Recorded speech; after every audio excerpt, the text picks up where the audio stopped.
Hey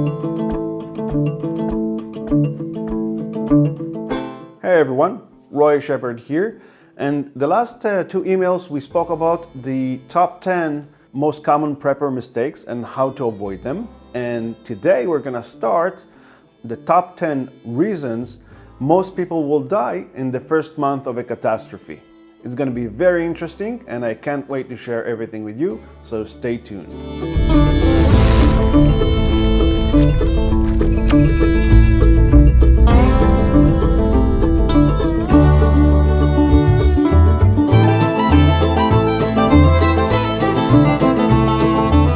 Let's first define what we consider as a catastrophe. A catastrophe is any disaster, either man-made or natural, that will cause the grid to drop, cause a massive blackout, the electricity will go out, and it will basically shut down society. So let's give a few examples. Right now, we experienced Hurricane Harvey in southern parts of the United States, which is a fantastic example of a natural disaster. And I hear Irma and Jose are on the way to Florida, and right now they're evacuating most of Florida as we are speaking this morning. There are some natural disasters like forest fires in the western side of the United States, California, forest fires. It's pretty bad. These type of catastrophes are just natural disasters. Could be earthquakes, could be a volcano eruption, could be even a sun flare.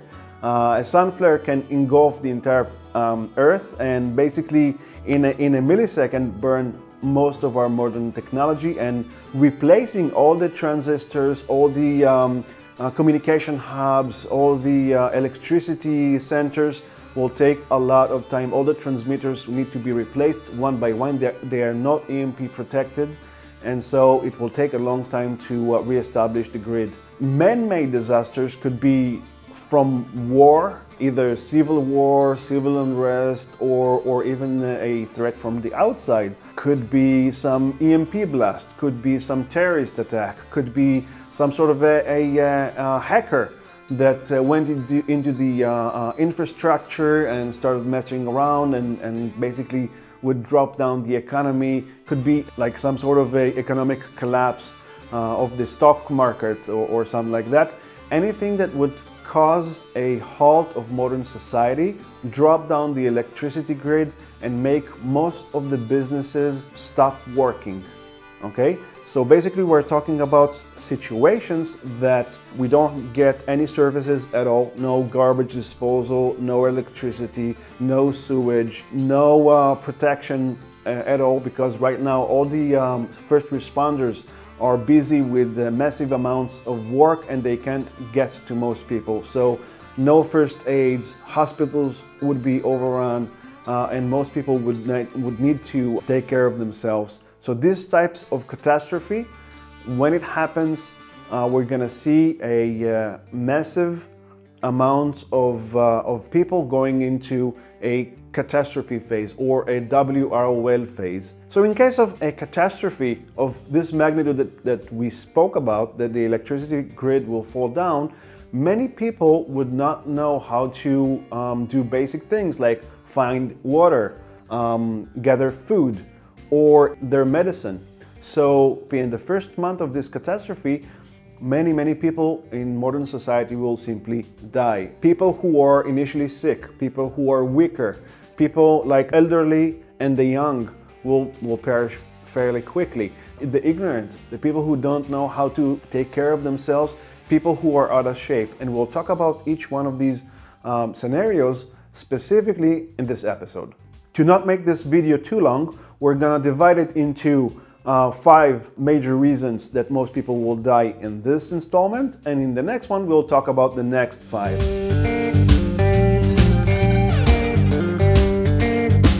The first thing that we need to concern ourselves is our basic human need for shelter. And if we're talking about survival, obviously you know about the rules of 3. So the rules of 3 are 3 minutes without air, 3 hours without shelter, 3 days without water, and 3 weeks without food. In more cases, shelter would be a bigger problem. Warm places or people in cold places will have a major problem to keep themselves alive. People in warm areas like southern parts of the US, Texas, Arizona, Arkansas, places like that. Sometimes during the summer it gets really hot, and I'm talking about over 100 degrees Fahrenheit or over 38 degrees Celsius. The body starts having problem to cool itself. And while most people usually use air conditioning, once the grid goes down, it's gonna be gone. So ventilation is the name of the game.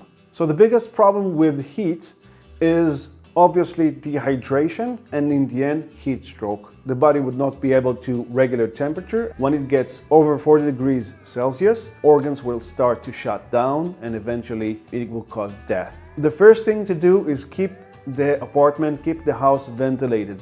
Open the doors, open the windows, and make sure there is some sort of an airflow. Make the entire house into some sort of an air corridor, letting air, new and cooler air coming in and the hot air to go outside. That's the natural flow of things. Otherwise, it will create some kind of a greenhouse effect where the heat and sun will heat the inside of the house. Temperatures will basically rise and people would start getting heat stroke. Obviously, wear light clothes. Clothes that can breathe.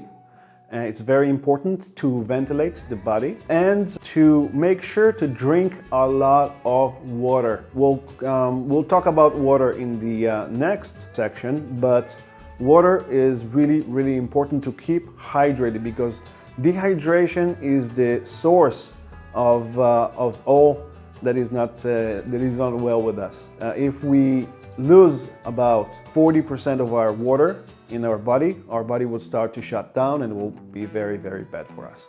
So the symptoms of a heat stroke is redness in the face, dryness in the mouth, dryness in the lips. You feel dizzy, you feel disoriented, you get into some sort of you start hallucinating. When you get these symptoms, you have to cool down the body as soon as possible. Even immerse yourself inside of a water body and add ice to it. That might lower the temperature even quicker. Think about surviving hot areas like desert operations.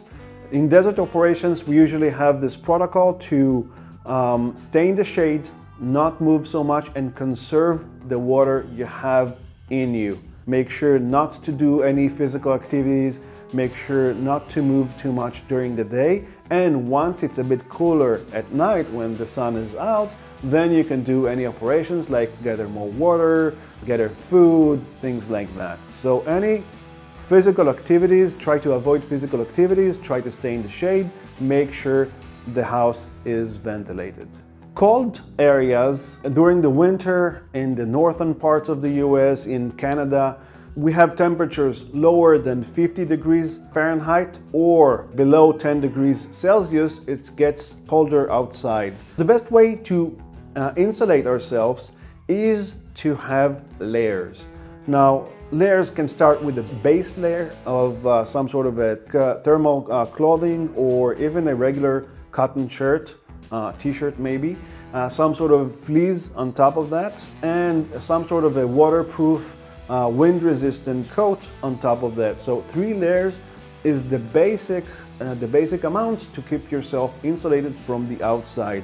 If it gets even colder, you can use a 4th layer or even a 5th layer. But layers are the name of the game because the air and the layers will keep you warmer. And the reason for it is it would not let your body heat escape outside.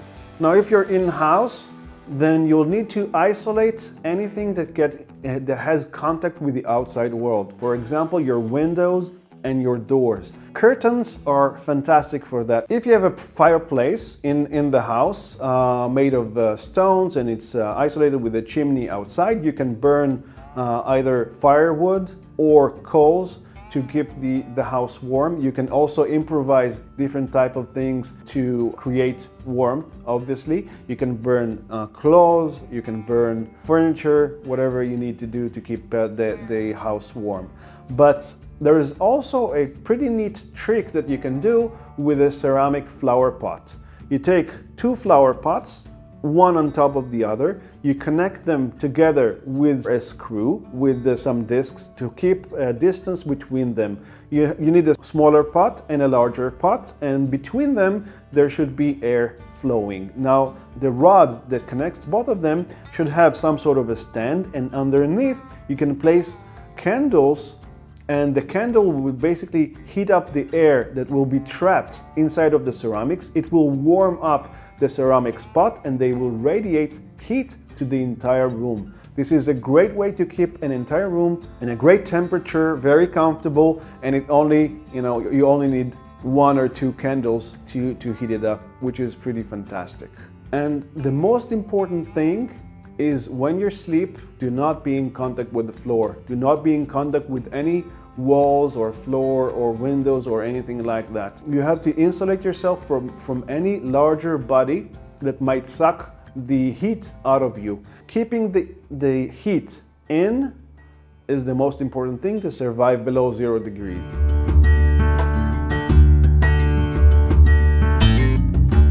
The next big reason is water. The next rule of 3 is you can't survive 3 days without water.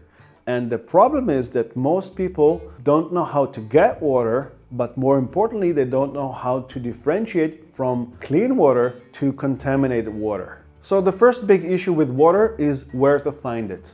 Obviously, most people would go into the obvious places like streams, rivers, ponds, and even the sea. But what's important is when you get water from these bodies of water, you have to filter it. You have to filter it from the muck and debris or whatever, and then you have to clean it from all the organisms, the little bacteria and other organisms that live inside of the water. So filtering the water is really important. We'll get to that in a bit. Now, the next not so obvious places you can find water is plants.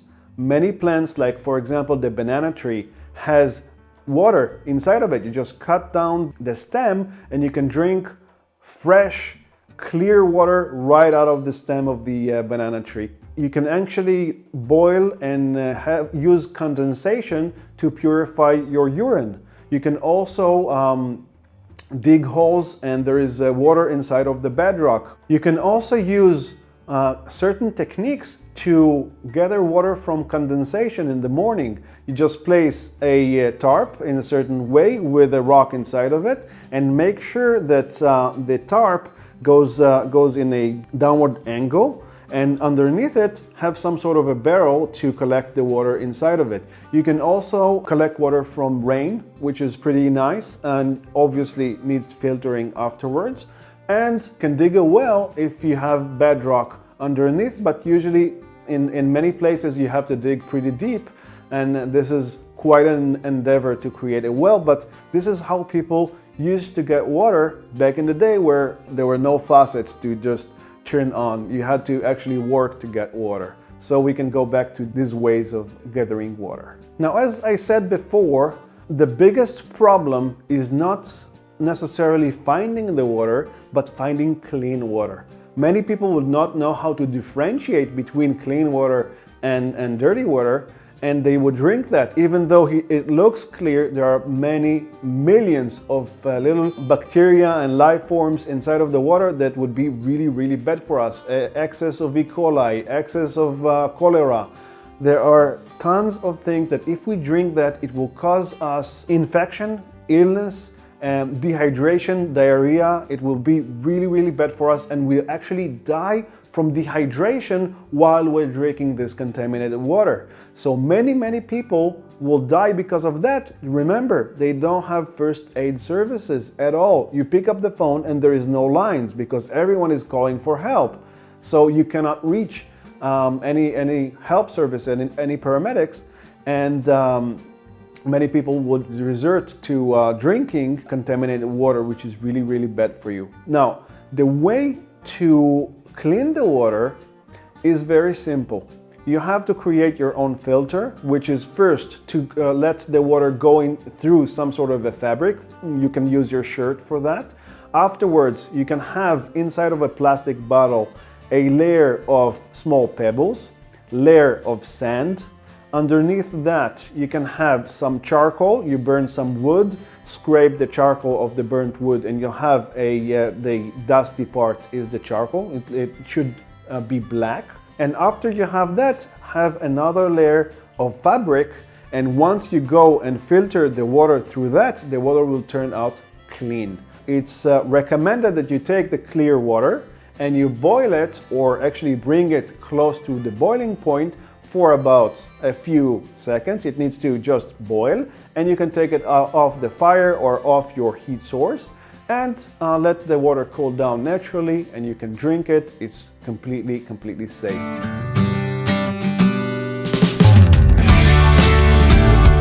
The next rule of 3 is we can't survive 3 weeks without food, but the effects of a fast can happen quite strongly in the first few days. So you have to keep in mind the body can survive for 3 weeks, but you'll feel the effects after 1 day. You'll start get headaches, you start get stomach aches, you get disoriented, and it will take the body about 2 or 3 days to get over the first period of the fast. The problem with that is twofold. First, people might get really stressed and really desperate, because feeling like that is not normal for most people. I would recommend the brave among us to try and fast a few days just to see how it feels like, and it's a great experience. I did it before. And so we have to remember that we need to be prepared for both the short run and the long run. Now, one of the major problems that people will have is most people don't know how to differentiate between good food and rotten food. And sometimes because of the fasting, because they will be a bit disoriented, because they will be a bit desperate, they might resort to eating rotten food, either rotten bread, moldy bread, or rotten meat with some even, maggots in it. But between you and me, it's healthier and better to eat the maggots and not the meat, because the maggots themselves, in their body, they filter the toxins and everything, so you can eat the maggots. They're a pretty good source of protein. Check out Bear Grylls, he does that pretty much all the time. So the major problem with eating rotten food is you'll get really sick. You might get diarrhea, and basically you get dehydrated. You get dehydrated really quickly, and you might die of dehydration, which is not so pleasant. Preparation is the name of the game. We can prepare dried foods like bricks of rice. We can take rice and actually put them in vacuum sealed bags with water absorbing material, and it will keep the rice for a very long time. We can use dried beans. We can make preserves. We can make jams. Being prepared for this type of situation is a fantastic thing to do. If you have a roof, a porch, or a small yard, you can take portions of those areas and create a mini farm, mini agricultural area in it. You take half a barrel and you can fill it with soil and plant seeds in it. You can make some sort of a watering system with a small pump that has a little solar panel in it that can have the pump going and dripping some water into the plants, and make a little farm to harvest vegetables and things like that, which is quite fantastic. And if you don't have these, or you want to keep your farm in-house for security purposes, you can always go and create hydro farms that don't need any land at all. You have the artificial sun lamps, and you can make a room, one of the rooms in the house, into a hydro farm room, creating food for you and your family in case of an emergency.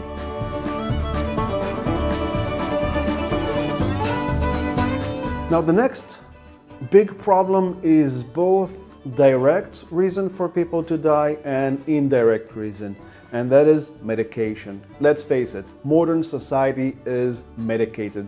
There are many people that have insulin for their diabetes. They have medication for their blood pressure, blood clotting, for mental illnesses, psychosis, schizophrenia, depression. Many people are using painkillers for different types of reasons. And the problem with prescribed medication is that you can't hoard it. You only get a prescription for enough pills until your next visit to the doctor, and that's it. This situation will cause most of the people to behave like junkies. As bad as it sounds, these people that need their medication for their life, they will become very, very desperate very, very quickly. We hear stories and we see on TV and we know how junkies behave when they need their next fix. Now imagine that a huge percentage of the population would not have their next fix. They will become desperate, and desperate people do desperate things, from breaking and entering to robbery to violent acts for getting their next fix of their medication. Think about it. If you have a sick kid who needs his insulin shots or needs his medication, a parent would do basically anything to get that medication for their kid, and even resort to violence. Most problems, type 2 diabetes, high blood pressure, most of these things can be fixed with a different lifestyle. Changing your lifestyle, which means changing your diet, having some exercise regime, will solve most of these conditions without the need of any medication. Diabetes type 2 is a chronic disease that keeps happening because we stuff our faces with sugar day in, day out. And stopping this behavior will just reduce the amount of diabetes considerably until it's gone completely, which is pretty fantastic. Now, if we open our eyes, we can see that there are many cultures today living in Asia, living in different parts of the world, that they live until the age of 100 and even more. They have no heart disease, they have none of the modern illnesses, and the only difference between them and us is their lifestyle is they eat vegetarian, they exercise until the day they work physically, they grow their crops, they do things until the day they die, and they basically have a great community of people, which gives them emotional support, which is fantastic, and it is exactly what we need to keep going without the need of any medication. Now, there is a great report done by CNN lately about the ex-president Bill Clinton. He had some heart problems and he went to this alternative doctor after he was supposed to get some sort of a heart surgery. He went to this alternative doctor and he gave him a strict diet of healthy food and exercise. His heart condition completely healed.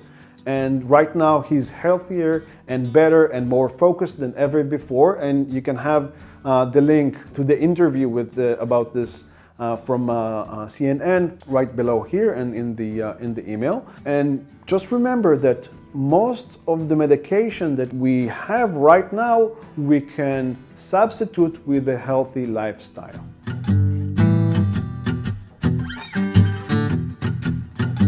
The next major reason that many people will die during the first month of a catastrophe is they are out of shape.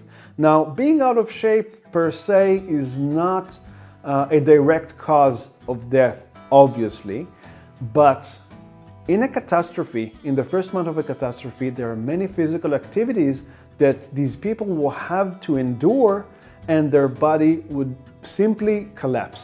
It would simply not be able to handle it, either lifting weights or doing any type of survival activity that requires physical strength. For example, gathering water, carrying water, getting food, hunting for food.